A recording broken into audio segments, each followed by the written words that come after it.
Saya ingin sampaikan kepada kita firman tentang bagaimana sih dengar suara Tuhan dan meresponinya.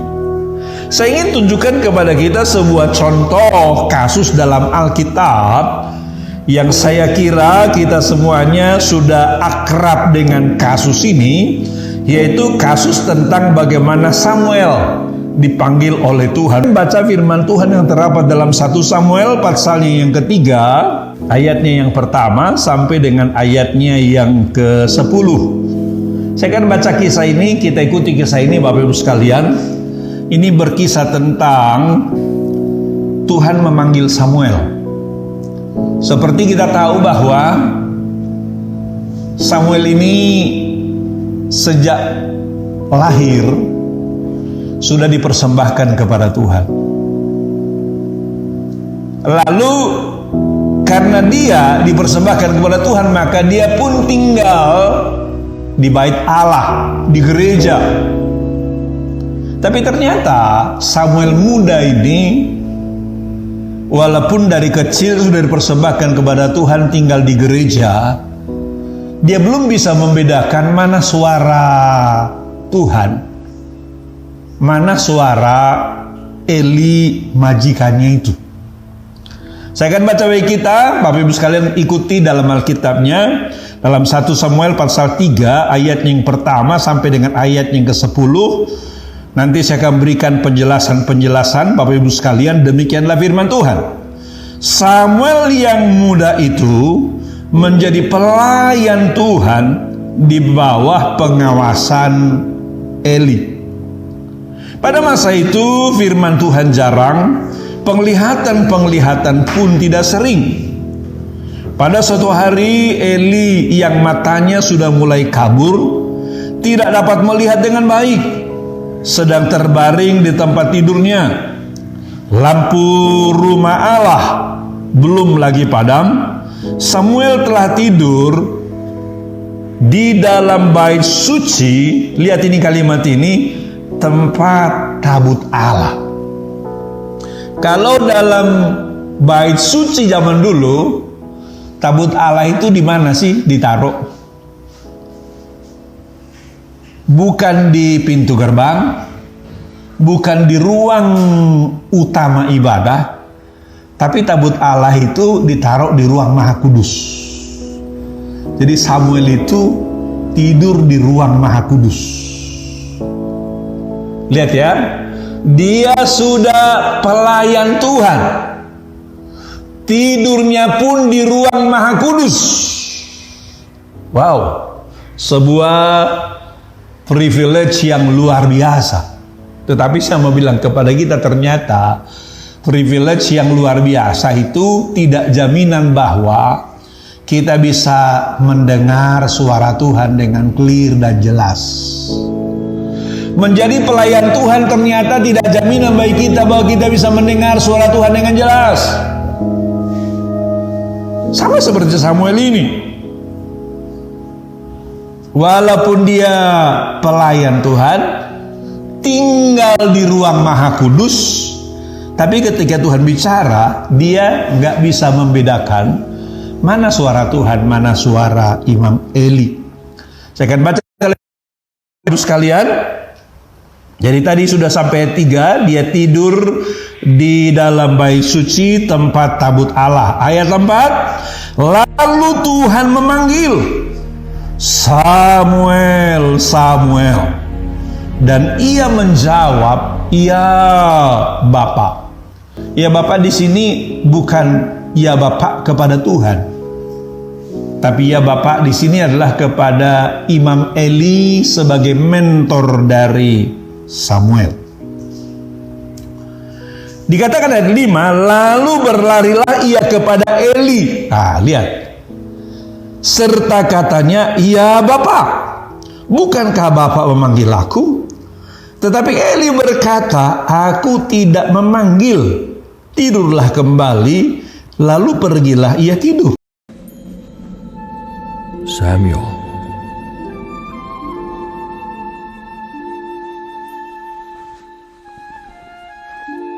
Here am I, for thou callest me.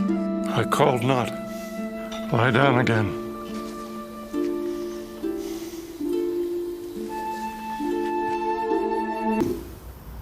Jadi tadi dia pikir Elilah yang memanggil dia karena dia belum bisa membedakan antara suara manusia dengan suara Tuhan. Ayat 6. Dan Tuhan memanggil Samuel sekali lagi. Samuel pun bangunlah lalu pergi mendapatkan Eli serta berkata, "Ya Bapak, bukankah Bapak memanggil aku?" Tetapi Eli berkata, "Aku tidak memanggil anakku, tidurlah kembali." Bayangkan, 2 kali Tuhan memanggil, dua-duanya tidak difahami oleh Samuel. Kenapa? Memang tadi kita baca di sana pada ayat 1 tadi, pada masa itu firman Tuhan jarang, penglihatan pun tidak sering. Jadi mungkin itu betul-betul menjadi sesuatu yang asing bagi Samuel. Makanya itu dikatakan di sana, Samuel belum mengenal Tuhan. Firman Tuhan belum pernah dinyatakan kepadanya. Ini sebuah ironi ya. Sebuah ironi. Dia sudah menjadi pelayan Tuhan, tidur di ruang Maha Kudus, tapi ternyata dia belum mengenal Tuhan. Dia belum pernah mendengar suara Tuhan secara spesifik. Rekan-rekan pengerja, ini menjadi pelajaran bagi setiap kita. Jangan sampai engkau sudah melayani Tuhan, sibuk melayani pekerjaan Tuhan, tapi sebetulnya kau belum percaya kepada Tuhan. Sebetulnya kau belum pernah mendengar suara Tuhan. Ini sebuah ironi. Karena itu kita mesti betul-betul berdoa, perdengarkan suaramu kepadaku Tuhan.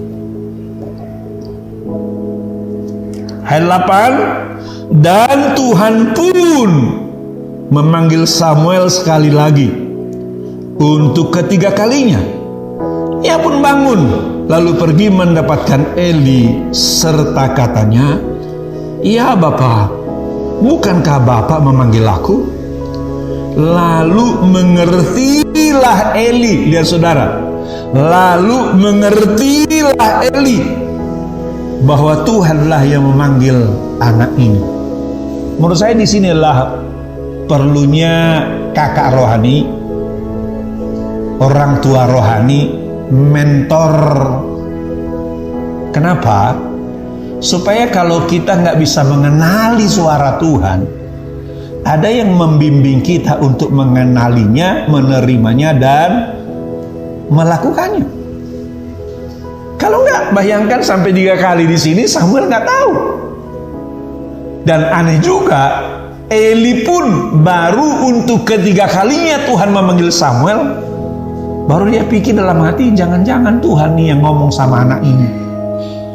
Tapi walaupun terlambat masih mendinganlah. Itu sebabnya ayat yang ke-9 dikatakan di sana, sebab itu berkatalah Eli kepada Samuel, pergilah tidur, dan apabila ia memanggil engkau, katakanlah, berbicaralah Tuhan, sebab hamba-Mu ini mendengar. Maka pergilah Samuel, dan tidurlah ia di tempat tidurnya. Samuel.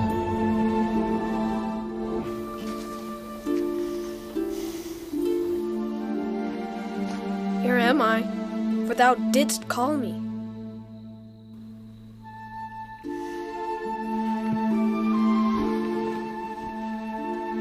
Samuel, go lie down. If he calls again, say, Speak, Lord, for thy servant heareth.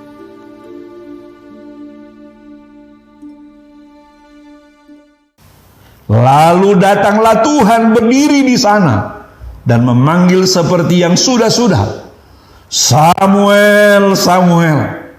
Dan Samuel pun menjawab, berbicaralah, sebab hamba-Mu ini mendengar. Samuel, Samuel. Speak, for thy servant heareth.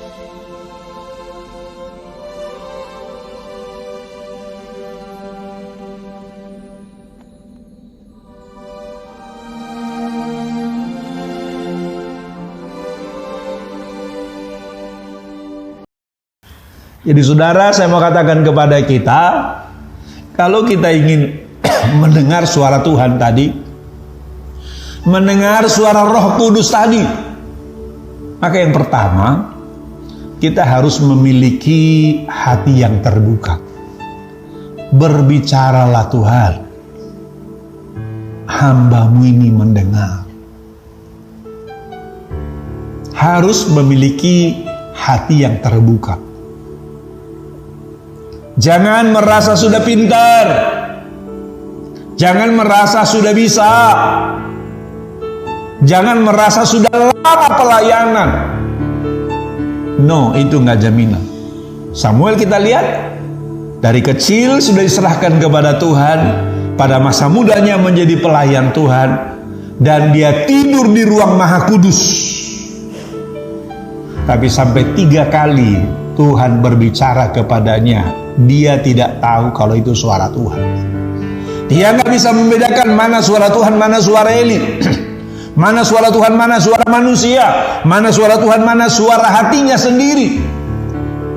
Makanya rekan-rekan sekalian, supaya kita mendengar suara Tuhan pada masa-masa yang sulit ini, masa-masa yang berat ini, ayo miliki hati yang terbuka kepada Tuhan.